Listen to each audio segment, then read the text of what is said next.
Hello everyone, আমি পূজা। আশা করি তোমরা সবাই ভালো আছো।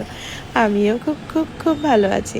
তো চলো, আজকে চলে এসেছি চিকেন আলু ঝোল নিয়ে। তো চলো আজকের এই রেসিপিটা তোমাদের সাথে শেয়ার করি। তো দেখতেই পারছো, সব থেকে আগে আমি চিকেনটা আর দই আর লঙ্কার গুঁড়া লবণ দিয়ে একটু ম্যাগনেট করে নিলাম। তারপরে একটু কড়াই বসিয়ে একটু তেলটা গরম হয়ে যাওয়ার পরে জিরা দিয়ে রসুন আর আলুটাকে ফ্রাই করে নিলাম। তারপর ওটাকে বের করে তারপরে একটু জিরা দিয়ে আর গরম মশলা, গোটা গরম মশলা দিয়ে পেঁয়াজটাকে একটু লাল লাল করে ভাজা করে তারপরে আমি চিকেনটা ছেড়ে দিলাম।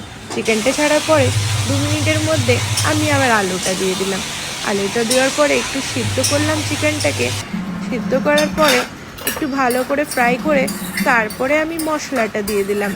আর মশলাটাকে দেওয়ার পরে একটু সিদ্ধ করে ফ্রাই ভালো করে একটু লাল করে ফ্রাই করতে হবে।